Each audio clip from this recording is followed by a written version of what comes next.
যে সকল রাশির মঙ্গলের দশা খারাপ, যাদের মঙ্গলের দশা খারাপ চলছে, যাদের খারাপ সময় চলছে, কোনো কাজ করতে বাধা পাচ্ছেন, মানসিকভাবে আপনি অনেকটা বিধ্বস্ত হয়ে গেছেন এবং ঠিকঠাকভাবে আপনি আপনার কাজে সফলতা পাচ্ছেন না, অর্থও আপনার হাতে থাকছে না, মঙ্গল অনেক নিচস্ত। এর কারণ হচ্ছে মঙ্গল কিন্তু অনেক নিচস্ত। আপনি কিন্তু যে কাজই করতে যাচ্ছেন সেই কাজেই বাধা পাচ্ছেন, কোনো রকমভাবে অর্ডার আপনি পাচ্ছেন না ব্যবসায়িকদের জন্য। চাকরির ক্ষেত্রে কোনো রকম পদোন্নতি হচ্ছে না, প্রায় অনেক দিন ধরে পদোন্নতি আপনাদের আটকে থেকে গেছে।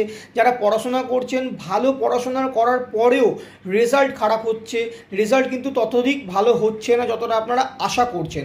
বা পড়াশোনার ক্ষেত্রেও যদি আপনাদের কোনো বাধা থেকে থাকে বা কাজে কর্মে যদি কোনো রকম বাধার সম্মুখীন আপনারা হয়ে থাকেন, এখানে কিন্তু মঙ্গল আপনাদের নিচস্থ।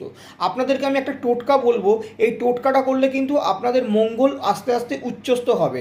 সেই টোটকাটা হচ্ছে, আপনারা প্রতিদিন পারলে মঙ্গলবার দিনকে অন্তত একবার করে বজরংবলীর মন্দিরে যান, একটি লাড্ডু তাকে চড়ান, একটি জবা ফুল দিন এবং সেই লাড্ডুটা যখন আপনার হয়ে যাবে আপনি কিন্তু লাড্ডুটাকে বাড়িতে নিয়ে আসবেন।